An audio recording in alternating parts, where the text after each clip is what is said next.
बिल्कुल, जिस तरीके से कर्नाटका ने एक बहुत ही डेसिसिव मैंडेट दिया है। अटकलें लगाई जा रही थी कि हंग असेंबली होगी, अटकलें ये भी लगाई जा रही थी कि प्रधानमंत्री नरेंद्र मोदी जी के कैंपेनिंग की शुरुआत के बाद से बीजेपी की वेव आएगी। बहुत सारी बातें की गई थी, बजरंगबली जी को भी घसीटा गया था, इनके कैंपेन में हिंदू मुसलमान किया गया, केरला स्टोरी को लाया गया। सब सब तरीके से विफल रहे। जो इनका पेटेंटेड इनकी जो कैंपेनिंग स्ट्रैटेजी है, सब विफल रहा। तो इससे स्पष्ट हो रहा है कि देश की जनता देख रही है कि जो ध्रुवीकरण की राजनीति की बात चलती है, जो आप जनता से वादा किया है उसके बारे में बातचीत ही नहीं होती है, तो कहीं ना कहीं एक फुल स्टॉप दिख रहा है। ये तो अभी कॉमा है, फुल स्टॉप 2024 के इलेक्शन में लगने वाला है। और ये सारे जो झूठे वादे और झूठे इरादों के साथ ये सरकार बनी है, ये असफल होगी। उन्होंने ये मंत्री कह रहे थे कि बीजेपी हारेगी तो दंगे होंगे, लेकिन हम शांत है, कर्नाटक खुश है। और साथ ये भी कह रहे हैं मोदी लहर खत्म हो गई, अब हमारी लहर है, संजय राउत जी का बयान है। नहीं, बिल्कुल आप देखिए, इतनी सारी बातें कही गई, राइट्स होंगे, प्रधानमंत्री जी का आशीर्वाद नहीं बना रहेगा, कर्नाटका के साथ दुर्व्यवहार होगा, हिंदू मुसलमान किया, कोस्टल कर्नाटका में जिस तरीके से बात हुई, उससे स्पष्ट हो गया है। वो असम के मुख्यमंत्री ने आकर क्या क्या उन्होंने अपना एजेंडा चलाया। तो एक बेशर्मी की जो हदें पार होती हैं, वो भी हदें पार की गई थी। तो वो कर्नाटका की जनता ने रिजेक्ट किया है। और आने वाले समय में कर्नाटका को जो जो वादे किए गए हैं, जो जो विजन है कर्नाटका के लिए, पूरी उम्मीद करती हूँ कि ये कांग्रेस की सरकार उसको पूरे करेगी। वही मैं कर्नाटक में कांग्रेस जीत गई है, लेकिन मुख्यमंत्री के चेहरे को लेकर अभी भी सस्पेंड है। और क्या तनातनी देखने को मिल सकती है, इसको लेकर बीजेपी भी कई तरीके के आरोप। देखिए, जब हिमाचल प्रदेश में चुनावी रिजल्ट जैसी आया था, कांग्रेस के बारे में यही कहा था, ये मुख्यमंत्री नहीं निर्णय कर पाएंगे, मुख्यमंत्री कौन बनेगा, ऐसा पूरा नैरेटिव बनाने की कोशिश की थी। पर with in one day chief minister decide हो गए, ओथ टेकिंग सेरेमनी भी हो गई। तो अभी अटकलें इसलिए लगाई जा रही हैं क्योंकि भारतीय जनता पार्टी के अटेंशन डाइवर्ट करना चाहती है, अपनी हार से अटेंशन डाइवर्ट करना चाहती है। मुख्यमंत्री जो भी बनेगा, सोच समझकर सबका निर्णय होगा, सारे एमएलए से राय मशवरा होगा, और जो भी कांग्रेस का नेतृत्व कहेगा उस आधार पे होगा।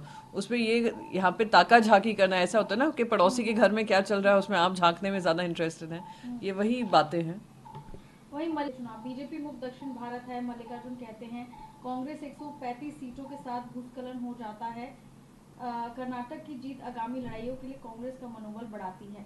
बिल्कुल, कांग्रेस का ही क्या, हम कहेंगे कि सारे विपक्ष को एकजुट होकर ये लड़ाई लड़नी पड़ेगी, एक साथ ही लड़ाई लड़नी पड़ेगी। और अभी साउथ से शुरुआत हुई है, महाराष्ट्र में आप देखिएगा इनका पत्ता साफ होने वाला है, ये जो अनकॉन्स्टिट्यूशनल इलीगल सरकार बनी हुई है। फिर आप मध्य प्रदेश देख लीजिए, आप छत्तीसगढ़ देख लीजिए, आप राजस्थान देख लीजिए, सब जगह से इनकी हार होना तय है। ये कॉन्फिडेंस जो आ रहा है, जनता जिस तरीके से वोट कर रही है उसके आधार पे आ रहा है। वही कर्नाटक बाद राहुल गांधी के पीएम बनने के कयास भी इस तरीके से लग रहे हैं। प्रियंका गांधी का भी एक बयान आया, जनता हमें बताएगी पीएम को लेकर। इससे ज़्यादा क्या कहेंगे, यहाँ पे ध्यान भटकाने का काम हो रहा है, नैरेटिव बदलने का काम हो रहा है कि जितनी जल्दी नैरेटिव हटा सकें। कोई ये ना पूछ ले अमित शाह जी का स्ट्राइक रेट क्या रहा, कितनी रैलीज की, कितनी सीट जीती। कोई ये ना पूछ ले योगी आदित्यनाथ का क्या स्ट्राइक रेट रहा, कितनी रैलीज की, उसमें कितनी सीट जीती। शिंदे हो, फडणवीस हो, उनका क्या स्ट्राइक रेट रहा, नरेंद्र मोदी जी का क्या स्ट्राइक रेट रहा, उनके मुख्यमंत्री जो असम के जिन्होंने इतनी ध्रुवीकरण वाली बातें कही थी, उनका क्या स्ट्राइक रेट रहा। तो इन सारी चीज़ों से ध्यान भटकाने के लिए सीटी रवि जो सबसे ज़्यादा बातें करते थे और हिंदू मुसलमान ध्रुवीकरण करते थे, आज उनकी करारी हार हुई है। तो ये सारे मुद्दों से ध्यान भटकाने के लिए सीएम कौन बनेगा, प्राइम मिनिस्टर कौन बनेगा, इस पे हमारा ध्यान, इस पे नहीं है। हमारा ध्यान जनता से जुड़े हुए मुद्दे हैं, उनको सामने लाना है। वही केंद्र नहीं, आज लोगों को उनसे पूछना चाहिए कि वो लोकतंत्र और ईवीएम के बारे में क्या सोचते हैं। इनको कोई ग्रेस सिखाए, ग्रेस इन डिफीट एक बहुत महत्वपूर्ण चीज़ होती है राजनीति में। जब हारे भी तो आप जिसने आपको मात दी है उसको भी सम्मान देना चाहिए।